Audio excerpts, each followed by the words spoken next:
समाधान।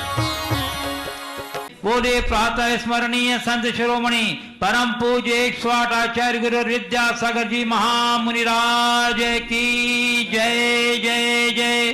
बोलिए गुणायतन प्रणेता संख्या समाधान प्रवर्तक भावना योग प्रवर्तक प्रखर वक्ता परम पूज्य 108 मुनिवर्षी प्रमाण सागर जी मुनिराज की जय जय जय।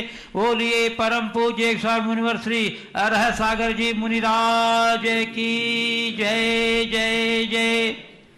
प्रिय दर्शकों, पारस चैनल, जिनवाणी चैनल एवं प्रामाणिक ऐप के माध्यम से आयोजित आज के संघ का समाधान का कार्यक्रम का सीधा प्रसारण जो घर बैठे देख रहे हैं, सुन रहे हैं, आनंद ले रहे हैं, उन सबों का मैं हार्दिक अभिनंदन करता हूं। मैं आपको लिए चलूं संघ का समाधान की ओर। इसके पूर्व रोज की तरह हम लोग गुरुदेव के मंगल में आशीर्वाद से अपने को अभिषेक करेंगे। तो हाथ जोड़िए, मस्तक झुकाइए और बोलिए मेरे साथ, नमो गुरुदेव, नमो गुरुदेव, नमो गुरुदेव। बोले मुनिवर्षी प्रमाण सागर जी मुनिराज की जय। तो गुरुदेव, प्रथम प्रश्न में उपस्थापित कर रहा हूं। नरियावली मध्य प्रदेश से सांस जैन हजारी पत्रकार पूछ रहे हैं कि धर्म जब जुनून बन जाए तो उसे किस हद तक करना उचित है? क्योंकि गुरुदेव, आज धर्म की खातिर हम अपनी जान की बाजी भी लगाने के लिए नहीं डरते, तो ऐसा जुनून रखना कहाँ तक उचित है? धर्म जब जुनून बन जाए तो उसे किस हद तक करना जरूर अपेक्षित है। देखिए, धर्म का जुनून होना चाहिए, लेकिन जुनून के साथ विवेक भी होना चाहिए। यथार्थ यही है कि जो जुनूनी होता है वही अपने लक्ष्य में आगे बढ़ पाता है। तो जुनून होना बुरा नहीं है, पर इतना ध्यान रखना है कि वो उन्माद का रूप न ले ले। जुनून एक प्रकार का उत्साह है, पर उत्साह और उन्माद में बड़ा अंतर है। मैं पूर्ण उत्साह के साथ अपनी ऊर्जा और शक्ति लगा करके धर्म के क्षेत्र में बढ़ूं, ये हर धर्मी की भावना होनी चाहिए। लेकिन वो ऐसा उन्मादी न बन जाए कि अपना विचार और विवेक ही खो बैठे और अपनी मर्यादाओं को तिलांजलि दे दे। इस बात को भूल जाए कि मैं धर्म कर क्यों रहा हूं। यदि इतनी सारी बातें वो समझ कर चलेगा, तभी धर्म का सच्चा लाभ ले पाएगा।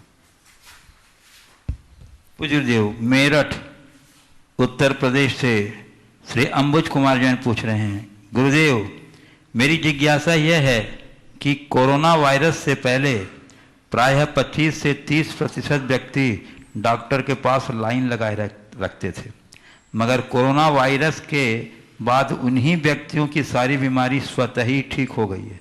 इसे क्या कहेंगे? मन की सोच या कोरोना का भय? देखिए, सबसे पहले तो इस बात का पूरा तथ्यात्मक रिपोर्ट होना चाहिए कि लोगों की सारी बीमारी कोरोना तक सीमित हुई है या नहीं। अभी तक ये बातें केवल आधारहीन चर्चाओं में है। ऐसा नहीं है कि अस्पतालों में और पेशेंट नहीं जा रहे हैं। लेकिन फिर भी ये बात सही है कि वर्तमान में बदली हुई लाइफ स्टाइल के कारण, खान पान में बदलाव के कारण कुछ परिवर्तन आया है, लोगों के स्वास्थ्य में परिवर्तन आया है। और ये परिवर्तन यदि आया है तो ये एक सकारात्मक संकेत है, और इसके आधार पर लोगों को प्रेरणा लेनी चाहिए कि हम अपने जीवन शैली में कैसा बदलाव लाएं। अपने खान पान, आचार विचार में हमें परिवर्तन लाना अपेक्षित है। मेरे ख्याल से इसमें अभी बहुत अनुसंधान और अन्वेषण अपेक्षित होगा, रिसर्च अपेक्षित होगा, जो ये बताएगा कि इस तालाबंदी के दौर में हुए परिवर्तन का हमारे शारीरिक स्वास्थ्य पर क्या असर पड़ा। हमें हर स्तर पर इसका अध्ययन और विश्लेषण करने की आवश्यकता और अपेक्षा है। शारीरिक स्तर पर, भावनात्मक स्तर पर, आध्यात्मिक स्तर पर इसका क्या अंतर आया। आर्थिक स्तर के अंतर को तो लोग प्रायः रेखांकित कर ही रहे हैं, लेकिन हमें अन्य पहलुओं को भी ध्यान देना चाहिए, उन्हें नज़रअंदाज नहीं करना चाहिए। और एक तथ्यात्मक रिपोर्ट आने के बाद ही इस विषय में कुछ भी स्पष्टतया कहा जा सकता है। पूज्य देव, गोपालगंज सागर से राजेश जैन आरआई कमिश्नर कार्यालय से बोल रहे हैं, सारे ब्रह्मांड में माँ ही पवित्र रिश्ता है, माँ ही जीवनदायिनी है, माँ ही निस्वार्थ सेवा का नाम है। लेकिन गुरुदेव जब कोई दर्शन में वैराग को धारण कर लेता है तो वह सारी मोह माया के साथ माँ को भी त्याग देता है। समय आने के बाद भी माँ को माँ नहीं कह पाता। यह कैसा है? क्या यह मातृत्व की उपेक्षा नहीं? कृपया इसमें निहित संदेश से हमें कृतार्थ करें। देखिए, इसमें मातृत्व की उपेक्षा नहीं बल्कि मातृत्व का गौरव बढ़ता है। अगर कोई संत बनता है तो लोग एक उल्लेख करते हैं, माँ का बेटा कैसा हो। उससे माँ का भी महत्व बढ़ता है। वो माँ धन्य है जिसके कोख से जने संतान संत का रूप धारण कर पूरे संसार को संतप्त मुक्त कर रहा हो। इसलिए इसको उस तरीके से नहीं देखना चाहिए। मातृ सेवा का मतलब, ये पितृ सेवा का मतलब केवल उनकी आवश्यकताओं की पूर्ति करना, उनका निर्वाह करना तक सीमित नहीं है। उनके गौरव को बढ़ाना उनकी सच्ची सेवा है। और ये सेवा का भाव उनमें ही होता है जो वैराग्य से ओतप्रोत होते हैं। इसलिए जब तीर्थंकर की बात आती है तो उनकी माँ की भी बात आ जाती है।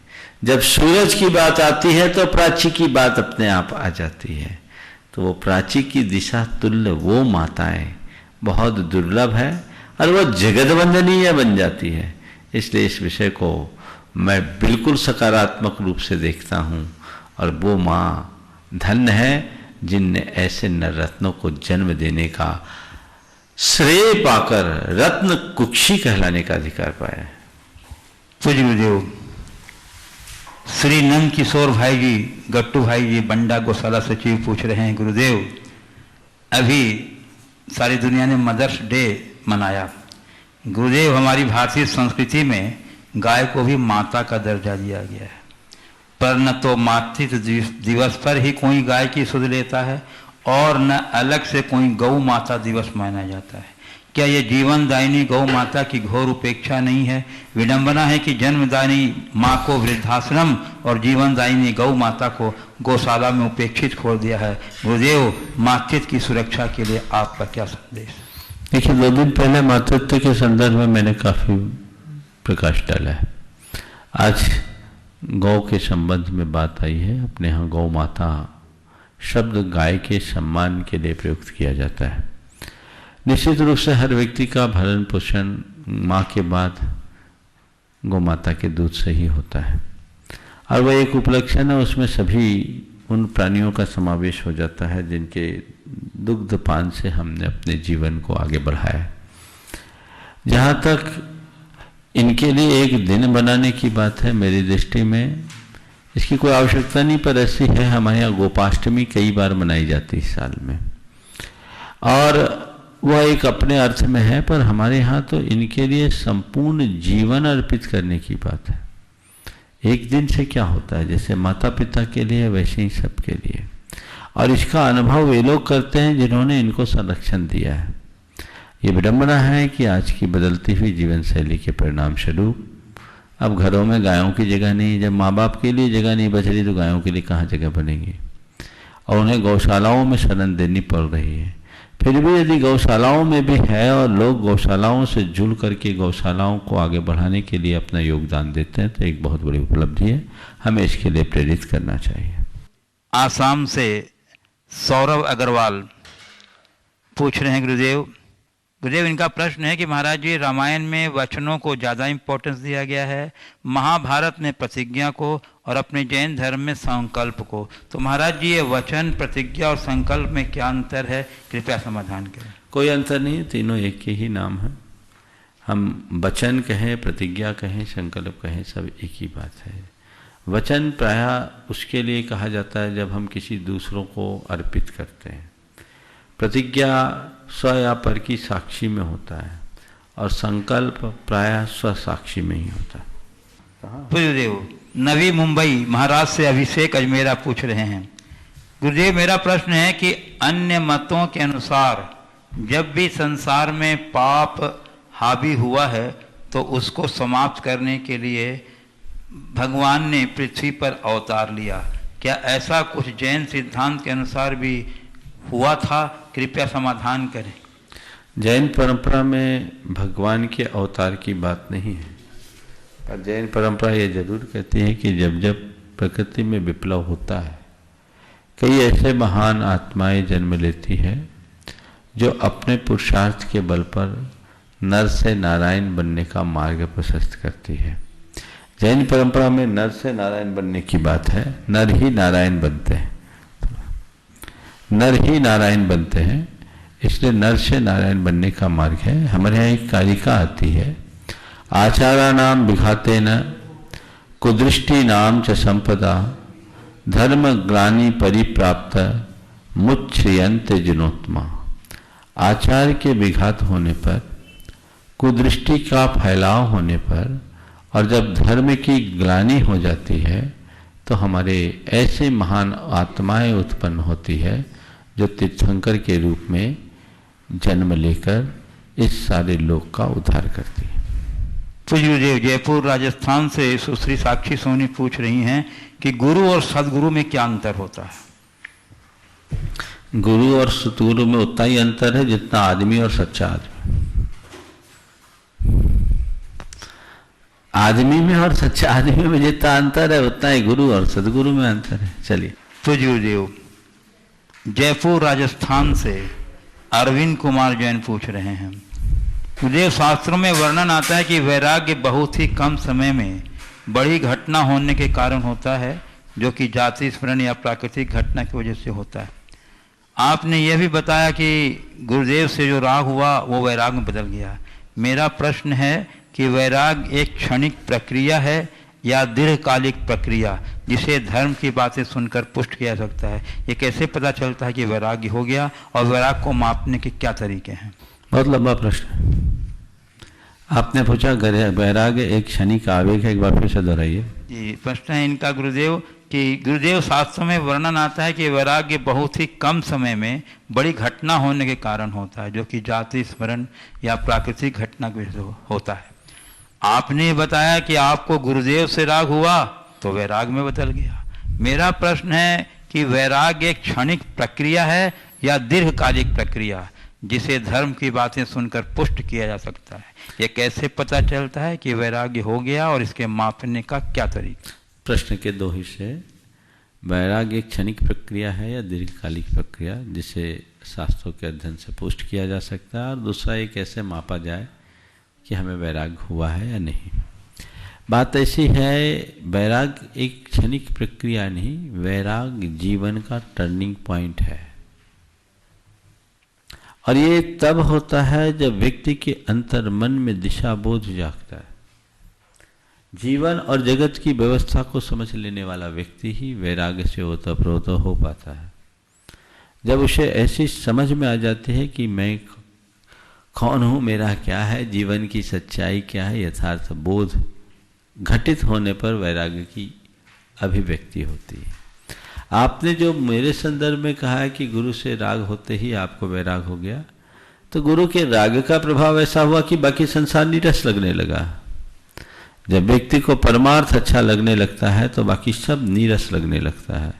इसी का नाम वैराग्य है। वैराग्य का मतलब केवल भेष का परिवर्तन नहीं, संसार और सांसारिकता के प्रति तटस्थता की उपलब्धि ही वैराग्य है। उस रुचि का बदल जाना ही वैराग्य है। राग रुचि को धर्म रुचि में बदल जाना वैराग्य है। उससे व्यक्ति का रंग ढंग बदल जाता है। ये होता क्षणिक है, लेकिन इसका प्रभाव दीर्घकालिक होता है। हाँ, ये एक बात सही है कि उस वैराग्य की पुष्टि अगर सही अध्ययन, मार्गदर्शन, सत्संग मिलता रहे तो उसमें स्थिरता बनी रहती है। और यदि ऐसा न मिले तो वैराग्य नीचे भी आ सकता है। वैराग्य एक रूपांतरण का केंद्र बिंदु है, लेकिन ये हमेशा टिके, ये उस व्यक्ति पर निर्भर है जो अपने लक्ष्य पर किस स्तर से अडिग है। जो जितना लक्ष्योन्मुखी होता है उसका वैराग उतना सुदृढ़ होता है, और जो लक्ष्य विमुख होते हैं उनका वैराग अस्थिर होता है। तो हम लक्ष्योन्मुखी बनकर अपने वैराग को पुष्ट करें। पूज्य गुरुदेव, बाकी मध्य प्रदेश से श्री पारस नरेश चंद गोधा ट्रस्टी 52 गजा पूछ रहे हैं, निवेदन कर रहे हैं कि गुरुदेव आज हमारी शादी की सालगिरह है, आपके चरणों में नमोस्तु। और आपके आशीर्वाद से मेरा प्रश्न यह है कि उपदेश किसे कहते हैं और उपदेश किसे दिया जाता है, और भगवंतों ऋषि मुनियों के उपदेश ही प्रभावकारी क्यों होते हैं? उपदेश किसे कहते हैं, उपदेश किसे दिया जाता है, और भगवंतों ऋषि मुनियों के उपदेश ही इतने प्रभावकारी क्यों होते हैं? उपदेश क्या है? उपदेश का मतलब है स्वपर के हित के भाव से जो कुछ भी मार्गदर्शन है वो उपदेश है। उपदेश किसे दिया जाता है? उसे दिया जाता है जो अपने हित की आकांक्षा रखता है, जो हित की इच्छा रखता है उसे ही उपदेश देना चाहिए। जिसके हृदय में हित की इच्छा नहीं वो उपदेश का अधिकारी नहीं। दूसरी बात, आपने पूछा ऋषि मुनि और संतों के उपदेश का ही प्रभाव अधिक क्यों होता? क्योंकि सच्चे अर्थों में उपदेश देने के वे ही अधिकारी हैं।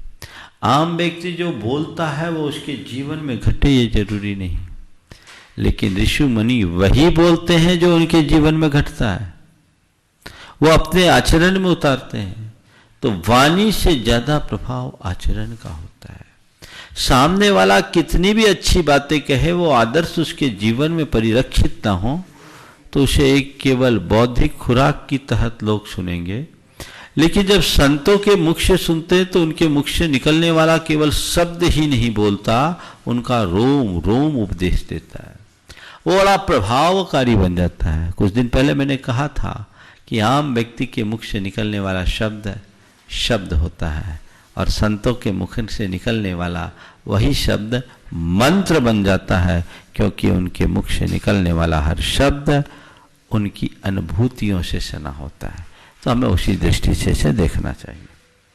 पूज्य गुरुदेव, ग्राम भडराना से श्री कोमल संजीत सिंह ही पूछ रहे हैं, गुरुदेव आज आपके चरण हमारे गांव में पड़े, हम धन्य हुए।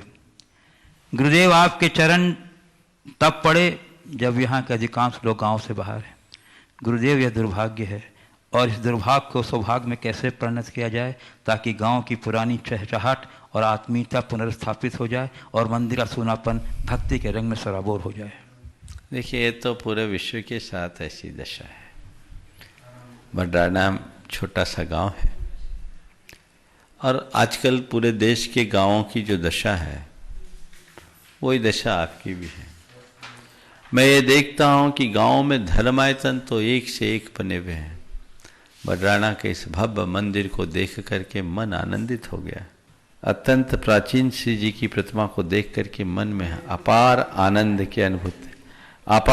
की अनुभूति हुई। मंदिर भी अत्यंत भव्य, मुझे लगता है इस मंदिर को देखकर कि लगभग 500 साल पुराना तो मंदिर ये होगा ही होगा, और अत्यंत भव्य मंदिर ये गांव के लोगों की संस्कृति को दर्शाता है।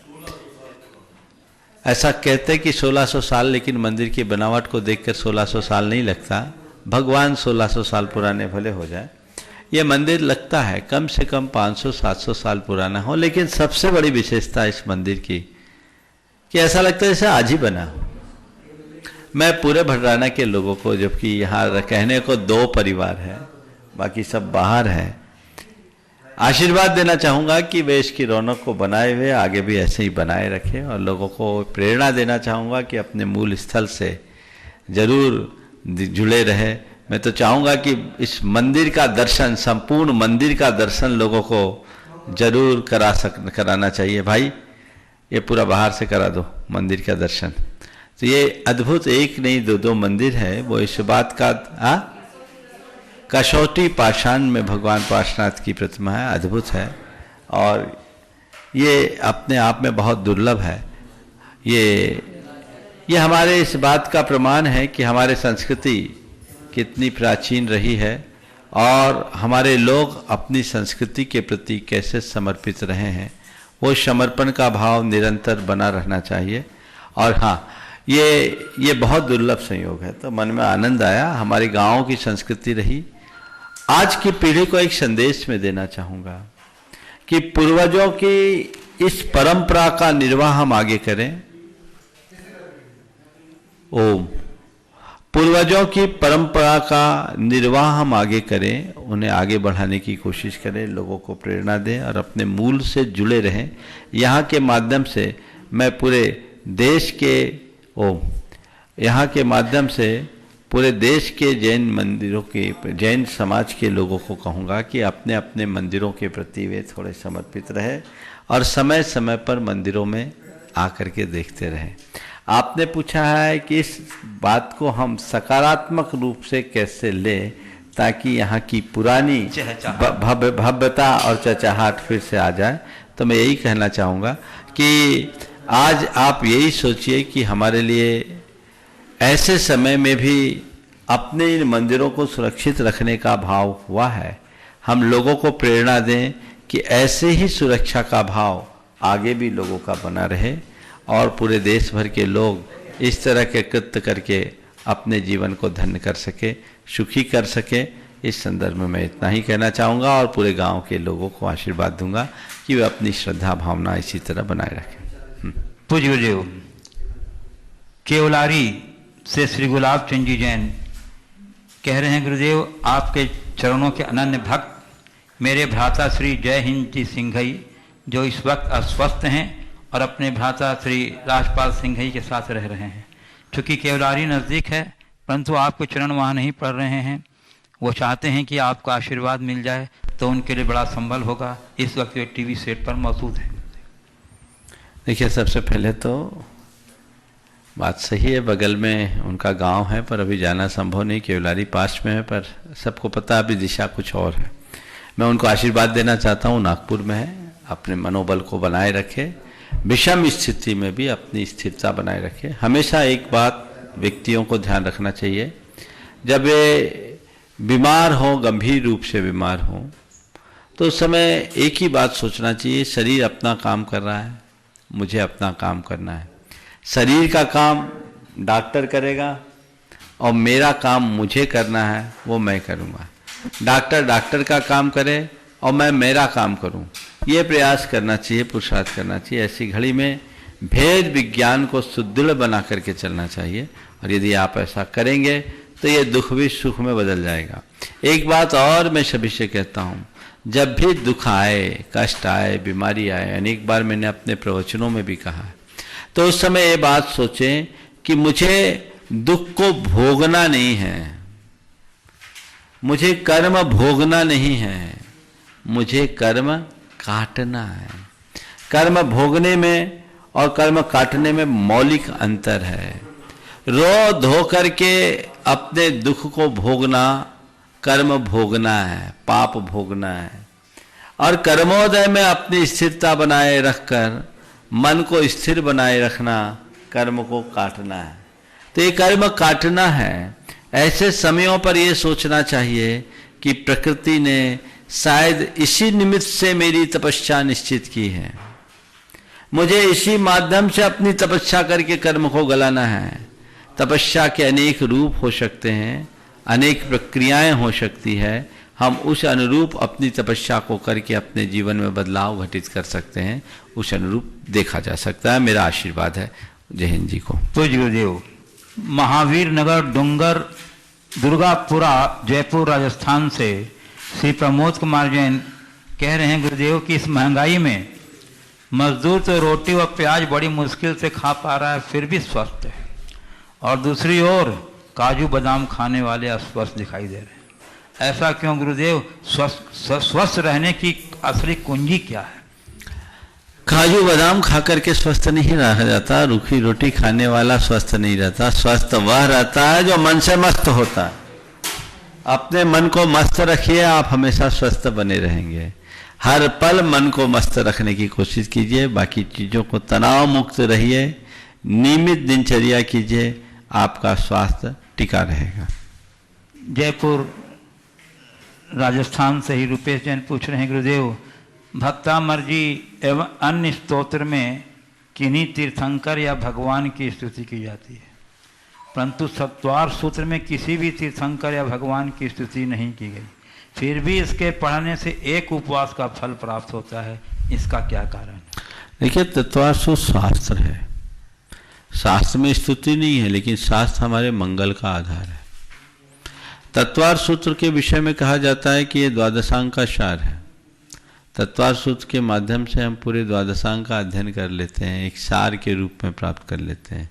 तो ये शास्त्र भक्ति भी हमारे कल्याण का प्रबल निमित्त बनती है, और शास्त्र भक्ति के प्रताप से ही हम सबको कर्मों की निर्जरा होती है। पूज्य गुरुदेव, नंदुरबार महाराष्ट्र से श्री अजित मधुकर सिंत्रे कह रहे हैं, गुरुदेव जब भी मैं भगवान की मूर्ति की तरफ देखता हूँ तो उनके चेहरे पर संपूर्ण शांति के भाव दिखते हैं। वो भाव देख के मैं भी शांत हो जाता हूँ। इसके साथ ही उनके चेहरे पर कुछ अस्फुट हास्य भी नजर आता है। इस हास्य का क्या मतलब है गुरुदेव, बताने के? ये अंतरंग की प्रसन्नता का द्योतक है। भगवान मुंह बना के नहीं बैठे हैं, भगवान शांत भाव से बैठे हैं, बीत राग भाव से बैठे हैं, जिसमें न हर्ष है न विषाद, न राग है न द्वेष, न संकल्प है न विकल्प, न इष्ट है न अनिष्ट है। वे सहज है। ये सहज भाव उनके राग भाव का विनाश करता है। और उनके संदर्भ में कहा गया, मुखम कथयतीव ते हृदय शुद्धि मात्यंतिकीम। भगवान की वह स्मित मुस्कान उनके हृदय की शुद्धि को बताता है। अंदर प्रसन्नता होगी तो चेहरे पर वो प्रसन्न का भाव निश्चित झलकेगा। वह प्रसन्नता जो सहज प्रसन्नता है, जो बिना किसी आकर्षण और विकर्षण के होने वाली प्रसन्नता है, वो उनमें बनी रहती है। पूज्य मंडला मध्य प्रदेश से हेमलता जैन, जय कुमार जैन पूछ रहे हैं, गुरुदेव कभी कभी जीवन में जब धर्म, स्वाभिमान, सम्मान, प्रतिष्ठा और पारिवारिक दायित्व कर्तव्य की बात अवसर आए और कुछ कार्य करने में हम मन से तैयार न होते भी हमें करना पड़े, तो गुरुवर इन घड़ियों में हमें क्या करना चाहिए? धर्म, स्वाभिमान, सम्मान, प्रतिष्ठा और पारिवारिक दायित्व वो कर्तव्य भगवान। धर्म, स्वाभिमान, सम्मान, प्रतिष्ठा और पारिवारिक दायित्व वो कर्तव्य। हाँ, कर्तव्य पूरा पुराण हो गया। हाँ, की बात का अवसर आए, हाँ, उसमें कुछ कार्य को करने में हम मन से तैयार न होते हुए भी करना पड़ जाए, तो गुरुवर इन घड़ियों में हमें क्या करना चाहिए? भगवान जीवन के संकटों के दौर पर कैसे करना चाहिए कि धर्म, स्वाभिमान, सम्मान, प्रतिष्ठा, दायित्व और कर्तव्य को बखूबी निभा। देखो, इतनी बातें, प्रश्न बहुत फैला हुआ है। इतना बिखरा हुआ सवाल नहीं होना चाहिए। प्रश्न को एक जगह सीमित करना चाहिए।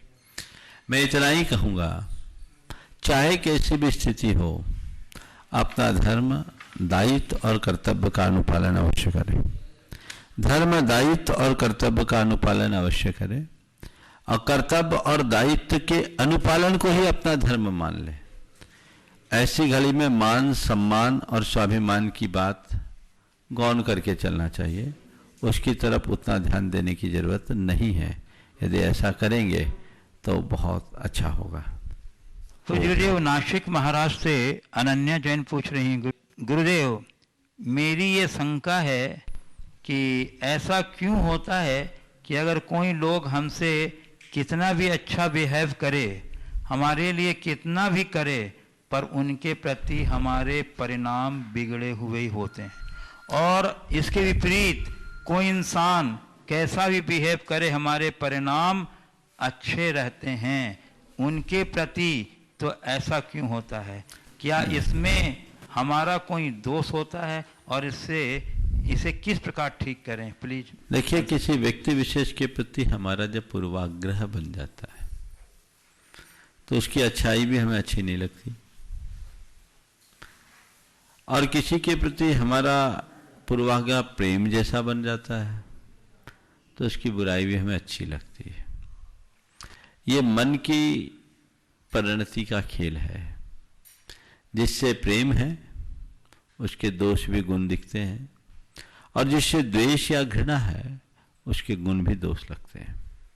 इससे बचने का एक ही उपाय है कि हम पूर्वाग्रह से मुक्त हों, अपने अंदर के पूर्वाग्रह को यथासंभव कम करें। जितनी जल्दी हम पूर्वाग्रह को कम करेंगे, हम अपने जीवन को उतना सुखी और सफल बना सकेंगे। और पूर्वाग्रह बांधे रहेंगे तो गांठ बनेगा, परिणाम हमेशा उल्टा होगा। आज प्रातः काल जो बात मैंने अपने प्रवचन में कही थी, अगर उस उक्ति को भी बार बार दोहराए, गुण ग्रहण करने का भाव रखना शुरू करेंगे तो धीरे धीरे हमारा नजरिया बदल सकेगा। गुरुदेव, घाटा बिल्लौद, धार, मध्य प्रदेश से स्नेहा नीलेश जैन कह रही हैं, गुरुदेव आप अपने प्रवचनों में कहते हैं कि बच्चों को अंकुशयुक्त आज़ादी देनी चाहिए। गुरुदेव, यह अंकुशयुक्त आज़ादी क्या होती है? क्या यह लड़कियों तथा लड़कों दोनों के लिए होती है? हम लड़कियां किस प्रकार अपनी मर्यादा तय करें? मैंने दोनों के लिए कहा है। ये मेरा एक प्रवचन है, कैसे करे बच्चों की परवरिश। शायद उसी प्रवचन को सुनकर इन्होंने पूछा होगा। अंकुशयुक्त आज़ादी का मतलब बच्चों को इतना फ्री न छोड़ो कि वो चाहे जो कुछ कर सके, और बच्चों पर इतना नियंत्रण भी न डालो कि वो कुंठित हो जाए। उन्हें आप आजादी दो, लेकिन एक बाउंड्री लाइन खींचकर, चाहे बच्चा हो या बच्ची, माँ बाप को उनको बता देना चाहिए कि तुम्हारे जीवन की ये सीमा रेखा, ये लक्ष्मण रेखा है, इसका उल्लंघन नहीं होना चाहिए। इस मर्यादा के भीतर रहते हुए तुम्हें जो करना है सो करो, और उन्हें उस मर्यादा का बोध कराना चाहिए कि इस मर्यादा की महिमा क्या है और इससे हमारे जीवन की सुरक्षा क्या है। उस मर्यादा में धर्म मर्यादा, कुल मर्यादा, कर्तव्य मर्यादा सभी का समावेश हो जाना चाहिए। ऐसा कोई कार्य न हो जो हमारे नैतिकता और चारित्रिक दृष्टि से हमारे जीवन को लांछित करे। ये भावबोध लोगों के मन में अगर हमने बिठा दिया तो फिर ज़्यादा कठिनाई नहीं हो सकती। तो उस बात का हम ध्यान रखें। इसको हम अंकुश युक्त आज़ादी बोलते हैं। जैसे पेड़ के विकास के लिए ट्री गार्ड लगाया जाता है, तो ट्री गार्ड इसलिए लगाया जाता है कि मवेशी न चढ़े, पर ट्री गार्ड को कैसे लगाते हैं? पेड़ से एक दूरी पे, ताकि पेड़ हिल डुल भी सके। अगर एकदम पेड़ से चिपका करके ट्री गार्ड लगा दिया जाएगा तो पेड़ का विकास कठिन हो जाएगा। तो पेड़ से चारों तरफ एक घेरा होता है, उसमें वो ट्री गार्ड लगाया जाता है।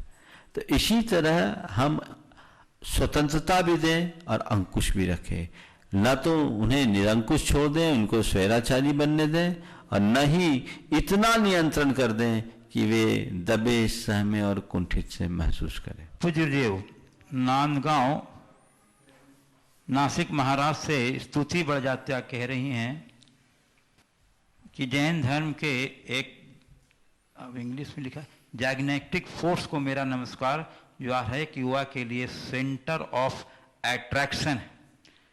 गुरुदेव, मेरा प्रश्न है कि हमें लगता तो बहुत है कि हम कोई धार्मिक क्रिया कर लें और हमारे जैन बिलीफ्स के साथ जिएं, और हम वह कर भी लेते हैं, पर गुरुदेव उन क्रियाओं के साथ कुछ परक्विजिट्स मिलते हैं, जैसे कि भगवान का नाम ले लो, कर्म की निर्जरा हो जाएगी, सदगति हो जाएगी।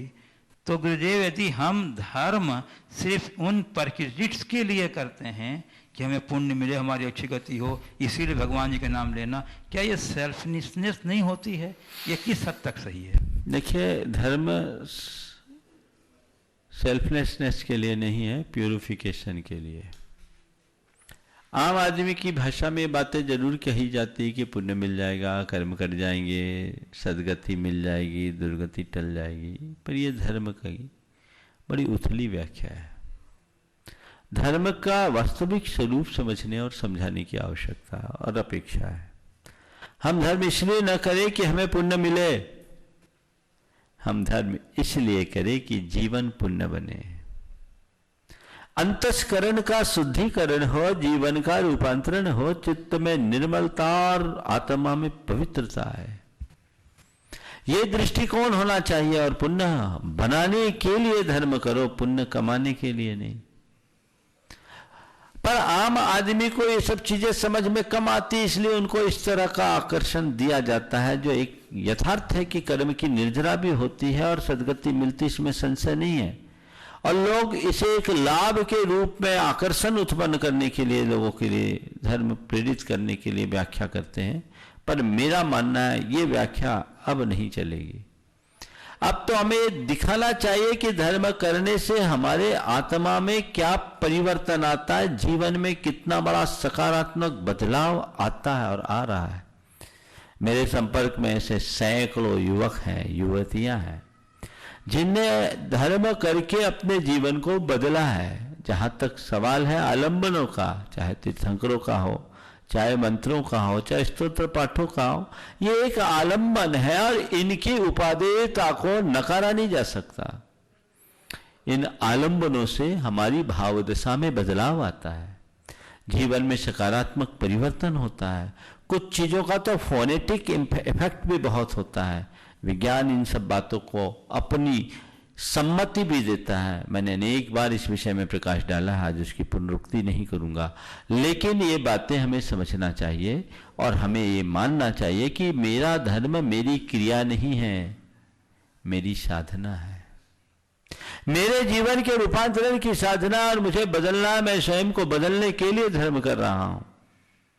अगर वो बदलाव घटित नहीं हुआ तो मैं सब कुछ करके भी धर्म के वांछित परिणाम से वंचित रह गया। पूज्य गुरुदेव, सिलचर आसाम से श्री नवीन जैन कह रहे हैं, गुरुदेव इस जीवन में प्रेम की बहुत गहरी परिभाषा है।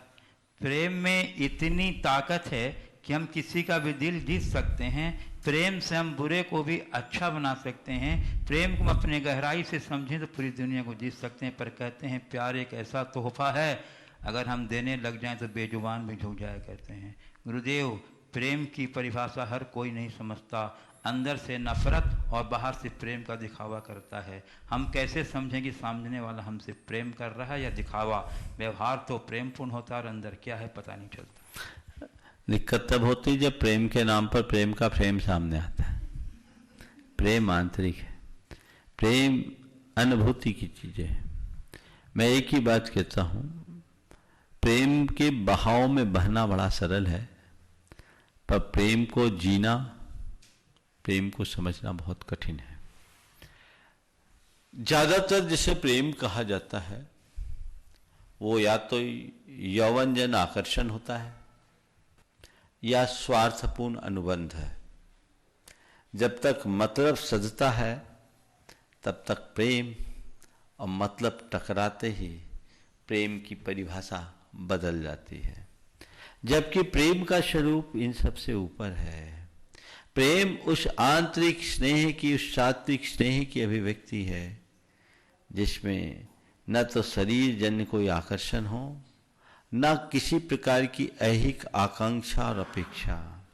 निखालिस प्रेम, विशुद्ध प्रेम, जहाँ सामने वाले के प्रति एक आंतरिक लगाव की अनुभूति हो और ये दोनों पक्षों से हो, जहाँ कोई लेन देन न हो, वहाँ जहाँ केवल अंदर आत्मा का संवाद जुड़े, वो प्रेम है।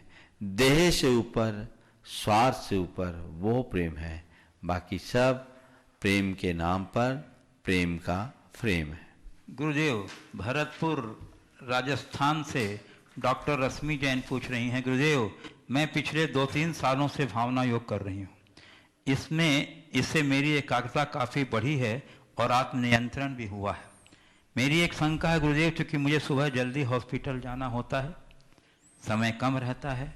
मैं भावना योग के साथ प्राणायाम भी कर लेती हूँ और आपके कमांड चुपचाप दोहराती रहती हूँ, जैसा कि आपने शुरू में रत्नाम में कराया था। इसमें कोई दोष तो नहीं है? कृपया मेरा समाधान। अच्छे कर रहे हैं आप, करते रहिए। पूज्य गुरुदेव, अंतिम कुमार जैन बड़वानी से बोल रहे हैं, कैसा अजीब दौर आया है, जो बीमार होगा वो तन्हा रहेगा और जो तन्हा रहेगा वो बीमार नहीं होगा। महाराज जी, शंका ये है कि संयुक्त परिवार तो समाप्त हो ही चुका है, अब एकल परिवार भी एक छत के नीचे रहकर अपने कक्षों में तन्हा रहेगा, तो कैसे सुरक्षित रहेगा? ऐसे में प्यार, स्नेह, अपनत्व जैसी भावना का विकास कैसे हो पाएगा? लाइनें बोली है, जो बीमार होगा वो तन्हा रहेगा, और जो तन्हा रहेगा वो बीमार नहीं होगा। आज के संदर्भ में ये बात है। तो जो व्यक्ति औरों के संपर्क से दूर होगा वो कोविड-19 से अप्रभावित रहेगा। पर इस संदर्भ में आप कहते हैं कि इसमें परस्परता, आत्मीयता की भावना नष्ट न हो जाए। नहीं होगी। भावना हमारे अंदर की है, और यदि अंदर की भावना जुड़ी रहे तो ये भी एक सद्भावना का द्योतक है कि एक दूसरे से लोग प्रभावित न हो, संक्रमित न हो। इसलिए हम दूरी शरीर की बना रहे हैं, मन की नहीं।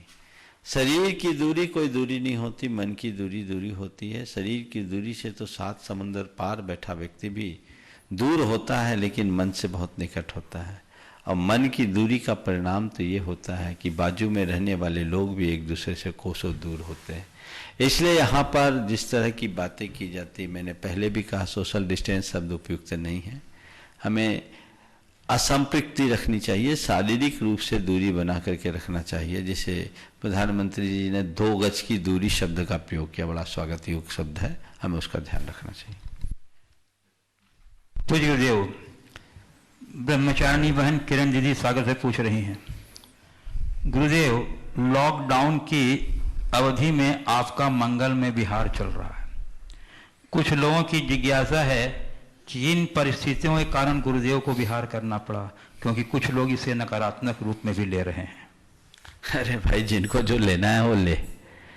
लोगों को इतना समझना चाहिए कि हम लोगों के कोई भी निर्णय होते हैं वो किसी भावुकता के आवेग में लिए हुए नहीं होते, सोच समझ कर होते हैं।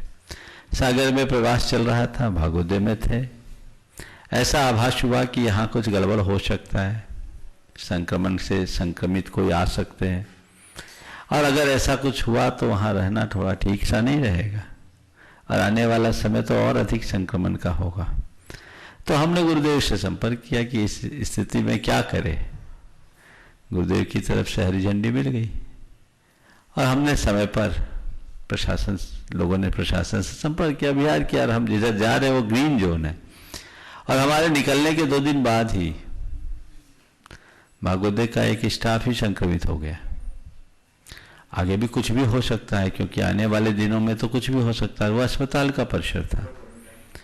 अस्पताल के परिसर में मुझे उसे पूरा बता रहे हैं कि पूरी तरह से सील कर दिया है, कुछ एरिया क्वारंटाइन भी कर दिया। तो मुझे लगा कि हमारा निकल जाना बहुत अच्छा रहा।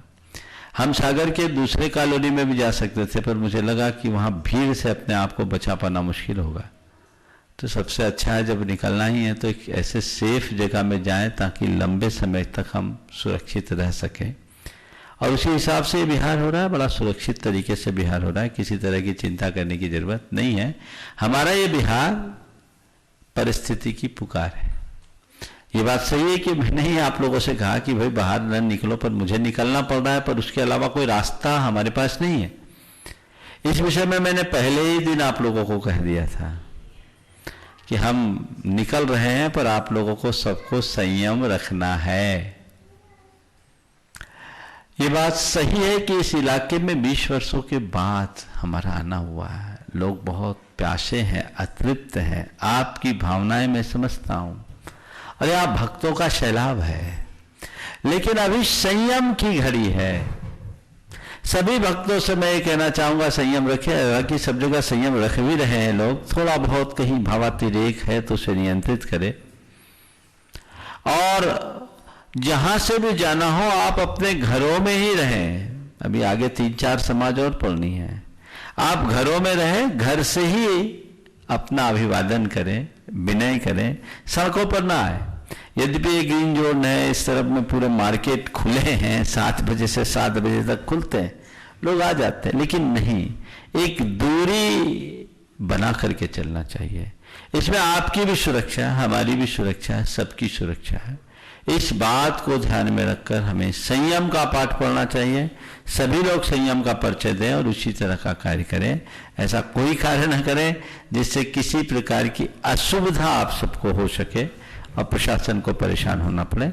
इसलिए अभी नियंत्रित कीजिए, समय अनुकूल होगा फिर आपके लिए बहुत समय है, आप पूरा आनंद ले सकते हैं, लेकिन इस विषम दौर में तो स्थिरता रखनी ही चाहिए।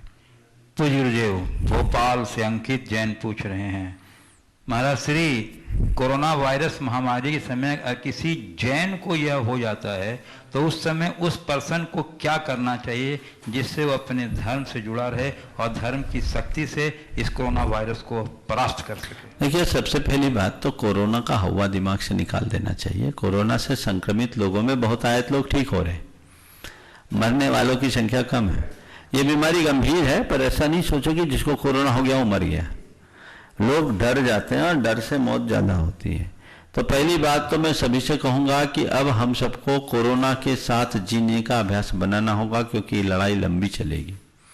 और इसके लिए अपने खान पान को ठीक रखिए, गर्म पानी पीजिए, और जो भारत सरकार के द्वारा हिदायतें दी जा रही है उसके अनुरूप अपना खान पान कीजिए। अपने इम्यूनिटी सिस्टम को स्ट्रांग बनाने वाले भोज्य पदार्थों का सेवन कीजिए, जिसकी आज सबसे ज़्यादा आवश्यकता है। अब रहा सवाल, कोई संक्रमित हो जाए तो क्या करें? उस समय भेद विज्ञान का अनुभव कीजिए और ये सोचिए, शरीर बीमार है, आत्मा को कोई बीमारी नहीं। नमोकाल मंत्र की आराधना कीजिए और ये अपने अंदर का आत्मविश्वास जगाइए कि मैं ठीक हो जाऊंगा, मैं ठीक हो जाऊंगा। शरीर बीमार है, ये ठीक होगा, एक संक्रमण है, थोड़े दिनों में सब एडजस्ट हो जाएगा।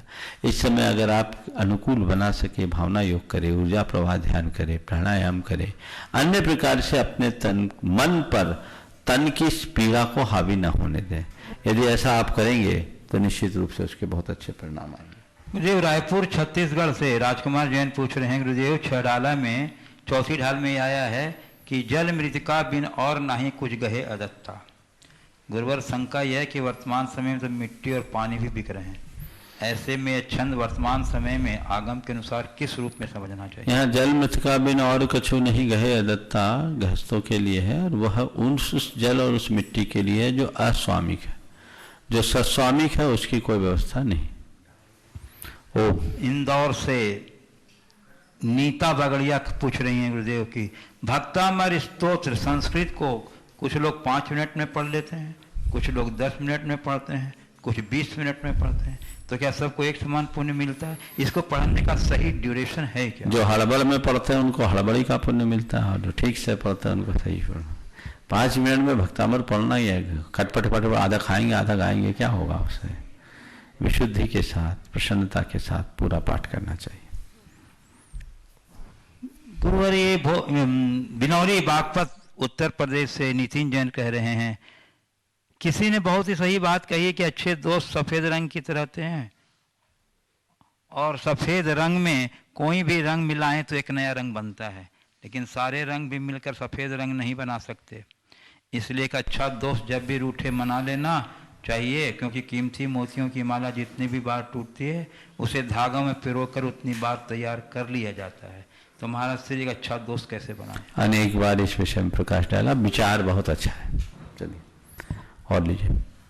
गुरुदेव, मंजू जैन भोपाल मध्य से पूछ रही हैं कि जब किसी की मृत्यु होती है तो कहा था कि इसकी आंख खुली हुई है तो मनुष्य गति प्राप्त हुई, मुंह खुला हुआ है तो नरक गति मिली, कान मुड़े हुए हैं तो देवगति मिली। मेरा प्रश्न ये है महाराज कि इससे किस प्रकार से अंदाज लगाया जाता है कि इनको क्या गति मिली? ये रिष्ट है, रिष्टों के लक्षण बताए गए हैं शास्त्रों में, और उससे किस स्थान से प्राण निकले हैं उसके आधार पर एक अनुमान लगाया जाता है, पर ये पूरी तरह 100% सही ही हो ऐसा नहीं कहा जा सकता। पूज्य गुरुदेव, इंदौर से ही रुचि कोथा पूछ रही हैं कि गुरुदेव, पाठ, स्तुति और स्तोत्र में क्या अंतर? अगर अंतर है तो इनका अर्थ क्या है, और इन सबको कब और कैसे बोलना चाहिए? इनका प्रभाव क्या अलग अलग होता है? पाठ, स्तुति और स्तोत्र।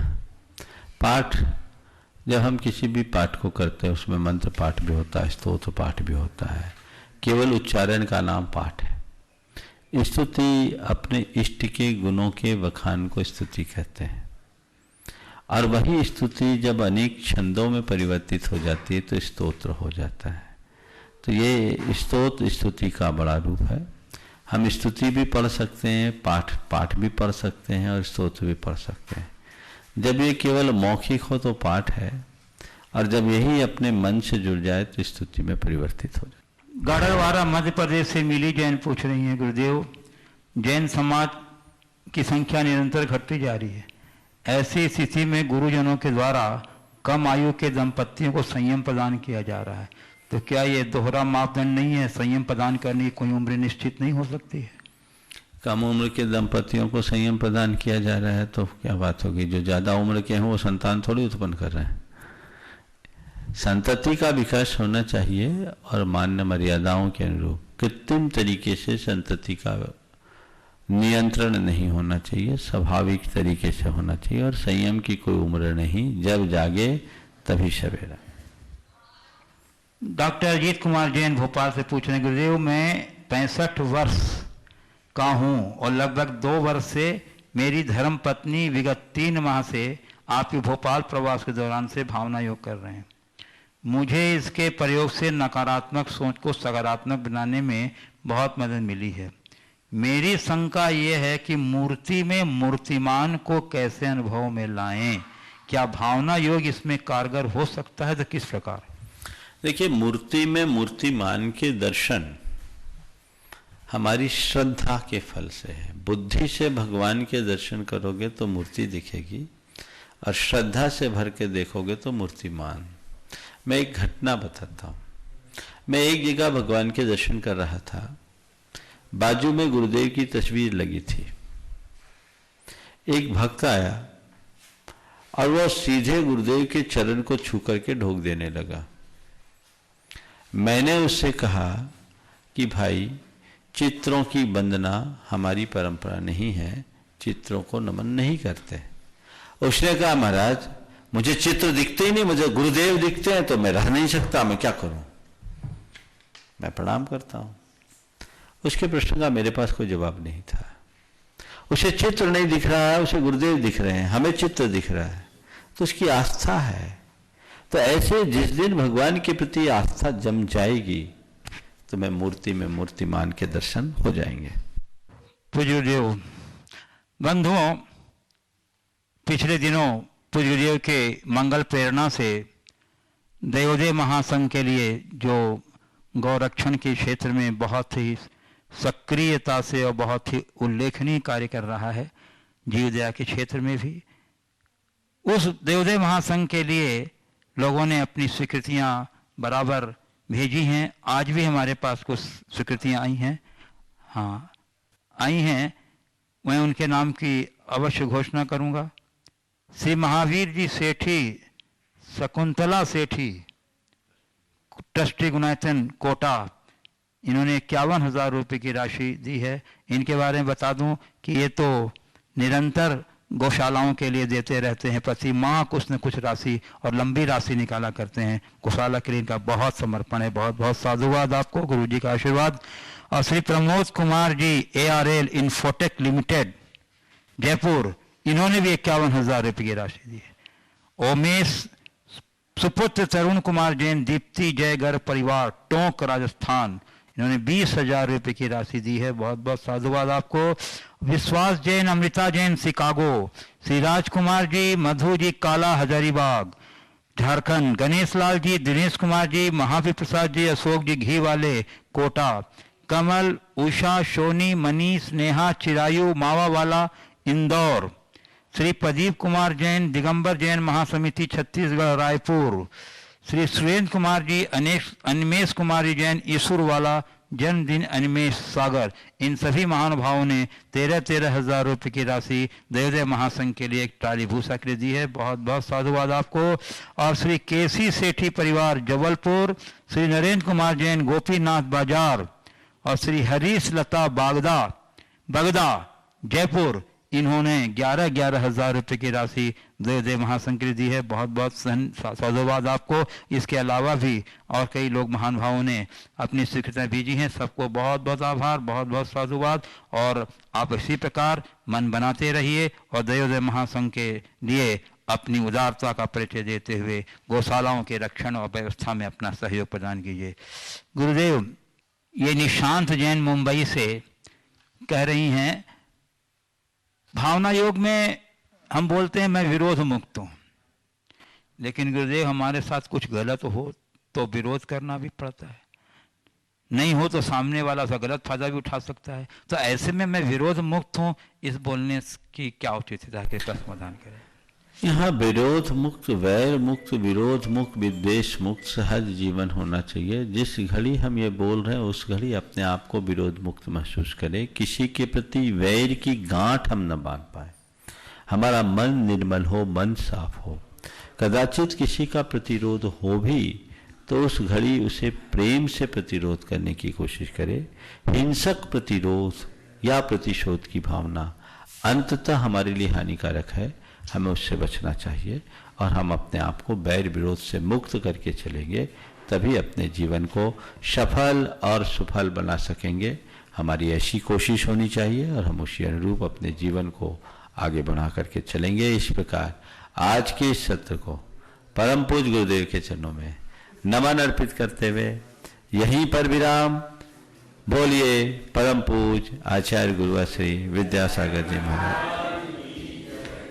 बोलिए परम श्री प्रमाण सागर जी महाराज की जय। मुनिवर श्री अरहत सागर जी महाराज की जय।